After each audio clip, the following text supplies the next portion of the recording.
Purple वाले cabbage को use करके आज हम बहुत ही टेस्टी पूरियाँ बनाने वाले हैं। बहुत ही डिफरेंट सी रेसिपी है। आप इस रेसिपी को पूरा ज़रूर देखें। और दोस्तों, अगर आपने हमारे चैनल को सब्सक्राइब नहीं किया है तो जल्दी से चैनल को सब्सक्राइब भी कर लें। पूरी को बनाने के लिए सबसे पहले हम ये पर्पल वाला कैबेज ले लेंगे और इसे हमने कट कर लेना है। दोस्तों, अगर आपको पर्पल कैबेज नहीं मिलता है तो आप बीटरूट यूज़ करके भी इसे बना सकते हो। हमने भी पर्पल कैबेज के साथ में इसमें आज बीटरूट का भी यूज़ किया है। तो चलिए, मैंने इसे हाफ में कट कर लिया है और इसे फिर से मैं हाफ में कट कर लेती हूँ। यानी मैं इसका सिर्फ एक हिस्सा, एक चौथाई हिस्सा इसमें से मैं यूज़ करने वाली हूँ आज की रेसिपी के लिए। तो उसे मैं पहले पीसेस में कट कर लेती हूँ। इस तरह से नाइफ से आपने इसको रफली चॉप करना है, क्योंकि हम इसे आगे चल के पीसने ही वाले हैं। तो मैं इसे मोटा मोटा इसी तरह से ये देखिए चॉप कर रही हूँ। तो चलिए, कैबेज को तो हमने चॉप कर लिया है रफली। अब इसे हम वॉश कर लेंगे रनिंग वाटर के अंडर। तो यहाँ पर अब मैंने कैबेज को भी वॉश कर लिया है और एक मिक्सर का जार लेके इसमें सारा वॉश किया हुआ कैबेज मैं डाल दूंगी। और साथ ही में हम इसमें डालने वाले हैं लहसुन की कुछ कलियां। तो पहले मैं इसमें कैबेज को डाल देती हूँ। 4 से 5 मैं यहाँ पर लहसुन की कलियां डाल दूंगी और थोड़ा सा हम इसमें पानी भी ऐड करेंगे ताकि इसकी एक स्मूथ और फाइन पेस्ट बन के तैयार हुए। पानी डाल दिया हमने। चलिए, इसे हम पीस लेते हैं। एकदम महीन पेस्ट इसकी बना लेते हैं। हमने इसे पीस लिया है। देखिए कितना सुंदर कलर आया है इसका। और अब इसे हम छान लेंगे। क्या होता है, पीसते वक्त कभी कभी इसमें कोई टुकड़े रह जाते हैं। तो हमने यहाँ पर एक बाउल ले लिया है, ऊपर एक स्टेनर रख दिया है और सारा पीसा हुआ जो कैबेज है वो हम इसमें डाल देते हैं। साथ ही में मैं क्या करूँगी, थोड़ा सा पानी डाल के मिक्सर के जार में ही डाल के उसे भी डाल दूंगी और एक स्पून की हेल्प से मैं सारे कैबेज को छान लूंगी। तो यहाँ पर आप देख सकते हो हमने सारे कैबेज को छान लिया है और इस तरह से ये देखिए टुकड़े रह गए हैं। तो ये निकालना बहुत ज़रूरी है, क्योंकि हम आज इसे पूरी बनाने वाले हैं, आटा गूंदने वाले हैं इसके साथ। तो हमने इसीलिए इसे छान लिया है। चलिए, अब हम इसमें बाकी की चीज़ें डालते हैं। तो सबसे पहले मैं इसमें डाल दूंगी गेहूं का आटा। और यहाँ पर मैंने एक बड़ा कप लिया है गेहूं के आटे का। साथ ही में मैं इसमें सूजी डालने वाली हूँ। ये बहुत ही महीन वाली सूजी है। अगर आपके पास महीन नहीं है तो आप इसे, मोटी वाली सूजी है तो उसे आप पीस कर डालिए। तो इसी के साथ मैं इसमें अजवाइन डाल दूंगी। पूरी में अजवाइन तो बहुत ही ज़रूरी होती है। साथ ही में हम इसमें डाल देंगे स्वाद के अनुसार नमक और थोड़ी सी लाल मिर्च का पाउडर। साथ ही में पूरी को क्रिस्पी और टेस्टी बनाने के लिए हम थोड़ा सा इसमें ऑयल डाल देंगे। और चलिए, अब हम क्या करेंगे, सारे आटे को हमने इसी तरह से, पानी नहीं ऐड करेंगे, इसी जो हमने कैबेज का जो बनाया है प्यूरी, उसी के अंदर हम इसे अच्छे से गूंद लेंगे। और मसलते हुए हमने इसे अच्छे से गूंद लेना है। जैसे हम पूरी का आटा गूंदते हैं, हमने इसे सख्त ही गूंदना है। अगर आपको लगे कि आपका आटा ढीला हो रहा है तो आप थोड़ा सा आटा और ऐड कर सकते हो। और ये देखिए, मैंने इसे गूंद लिया है। दोस्तों, इसका कलर जरा थोड़ा मुझे फीका लग रहा था, इसलिए मैंने इसमें बीट जो है वो लिया और उसे भी पीस के इसके अंदर मैंने ऐड करके फिर उसका आटा गूंद दिया था। सॉरी, मैंने वो जो है ना क्लिप, वो मैं रिकॉर्ड नहीं कर पाई थी, इसलिए मुझे बोलना पड़ रहा है कि मैंने इसमें ऐड किया था। और इसे हम ढक के रख देते हैं थोड़ी देर के लिए। तब तक हम क्या करते हैं, दूसरे आटे को गूंद लेते हैं। तो यहाँ पर फिर से मैंने एक बड़ा कप आटे का लिया है, सूजी डाल रही हूँ इसमें। इसी के साथ इसमें अजवाइन डाल दूंगी। साथ ही में मैं इसमें डालने वाली हूँ हल्दी पाउडर और स्वाद के अनुसार हम इसमें नमक डाल देंगे। साथ ही में इसमें भी हम थोड़ा सा ऑयल डाल देंगे।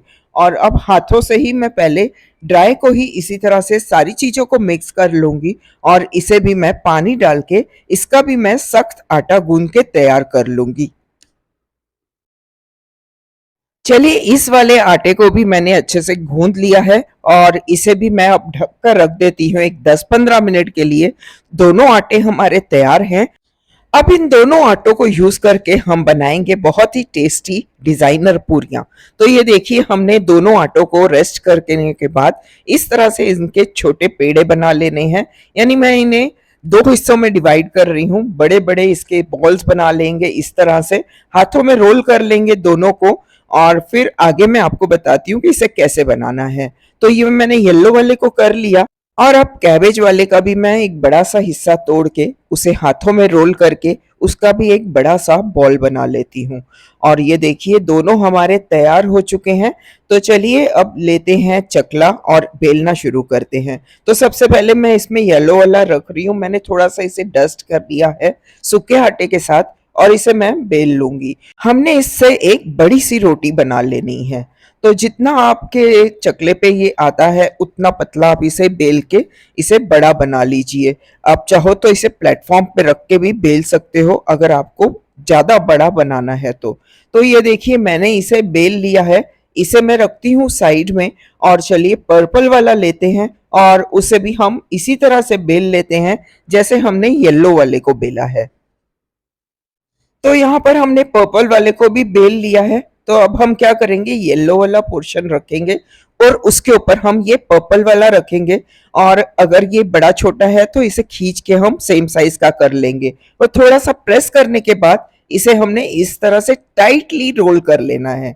गैप बिल्कुल ऐसे बीच में रहना नहीं चाहिए, हवा नहीं रहनी चाहिए। अच्छे से इसे रोल करके हमने फिर से हाथों से इस तरह से हम इसे करके स्ट्रेच करके इसे थोड़ा सा बड़ा कर लेंगे। यानी ये जो बहुत मोटा रोल है इसे हम हाथों में इस तरह से रोल करके इसे थोड़ा सा पतला कर लेंगे। तो ये देखिए मैंने इसे थोड़ा सा पतला कर लिया है। और आप चाहो तो इसे इस तरह से ही रोल बना के डब्बे में रख के जब आपको मर्जी है आप इसे यूज करके इससे पूरियां बना सकते हो। और अब हम एक शार्प नाइफ लेंगे और इसे इस तरह से कट करते जाएंगे। पहले वाला जो है वो तो प्रॉपर नहीं होता है, लेकिन उसके बाद ये देखिए मैं इसे कट मार रही हूँ। आपको जिस साइज की पूरी बनानी है इस तरह से हाथों में लेके थोड़ा सा हल्का सा इसे दबा देंगे और हमारे पेड़े जो हैं झटपट से बन के तैयार हो जाते हैं पूरी के। बहुत ही टेस्टी बनती है दोस्तों, आप इस रेसिपी को जरूर बनाएं अपने फैमिली के लिए। और दोस्तों जब भी आप इसे बनाओगे तो हमें जरूर बताना कि आपको हमारी आज की ये पूरी की रेसिपी कैसे लगी है। चलिए इसी तरह से मैं क्या करती हूँ, सारे पेड़े कट कर लेती हूँ और फिर एक साथ हम इन्हें बेलेंगे और फ्राई करेंगे। तो यहाँ पर आप देख सकते हो हमारे सारे पूरी के पेड़े बनके तैयार हैं। चलिए एक एक करके इन्हें बेल लेते हैं। और बेलते वक्त दोस्तों इसमें ऑयल लगाने की बिल्कुल जरूरत नहीं पड़ती है, हमने बीच में ऑयल ऐड किया है तो इसी तरह से ये आराम से बेल के तैयार हो जाती हैं। एक तरफ हमने कढ़ाई में ऑयल भी रख दिया है गरम करने के लिए। तो कुछ पेड़ों को हम बेल लेते हैं और फिर हम पूरी को फ्राई करते हैं और गरम गरम आप इसे सर्व कीजिए। ये पूरियां इतनी टेस्टी बनती हैं दोस्तों कि आप इसे सिर्फ अचार के साथ भी सर्व करोगे ना तो आपकी फैमिली इसे खुशी से खाएगी। आप इसे टिफिन वगैरह में भी दे सकते हो। तो ये देखिए हमने सारी पूरियों को बेल लिया है और ऑयल को हमने गरम कर लिया है। चलिए इन्हें फ्राई करते हैं। तो मैं इसमें डाल देती हूँ, एक एक करके हम इसे फ्राई करेंगे। पूरी को डालने के बाद हम इस तरह से ऊपर थोड़ा ऑयल जो है वो डालते जाएंगे और सारी पूरियां जो हैं बहुत ही फूली फूली बनती हैं, एकदम गोल मटोल, देखते ही खाने का मन करता है। तो देखिए ये किस तरह से फूल के बन रही है। और अब मैं क्या करूंगी, इसे मैं पलट दूंगी एक बार और ये देखिए गोल गोल बन के तैयार हो गई है। चलिए इसे निकाल लेते हैं ऑयल को पूरी तरह से ड्रेन करके। और इसी तरह से मैं आपको एक और पूरी को फ्राई करके बताती हूँ। और दोस्तों 100% मैं आपको बोलती हूँ कि अगर आप भी इसे बनाते हो ना तो आपकी भी पूरियां इसी तरह से फूली फूली बनेगी। कोई भी पूरी ऐसे नहीं रहेगी कि वो फूलेगी नहीं, सारी पूरियां फूल के बनने वाली हैं। तो ये देखिए हमारी दूसरी पूरी हमने फ्राई की है, वो भी किस तरह से गोल गोल फूली हुई बनी है। चलिए इसी तरह से मैं बाकी सारी पूरियों को फ्राई कर लेती हूँ और फिर इन्हें गरम गरम सर्व करती हूँ। तो दोस्तों देखा आपने, आज हमने कैबेज को यूज करके ये पूरियां बनाई हैं, फूली फूली बनी है बहुत ज्यादा। और आज इसे मैंने चने के दाल के साथ सर्व किया है। आप इसे आलू की सब्जी के साथ या फिर अचार के साथ भी सर्व कर सकते हो। और टिफिन में या ट्रैवलिंग में अगर आप इसे देते हो तो ये 2 दिन तक खराब नहीं होगी। दोस्तों अगर आपको रेसिपी पसंद आ रही है तो एक लाइक देके हमें सपोर्ट जरूर करें।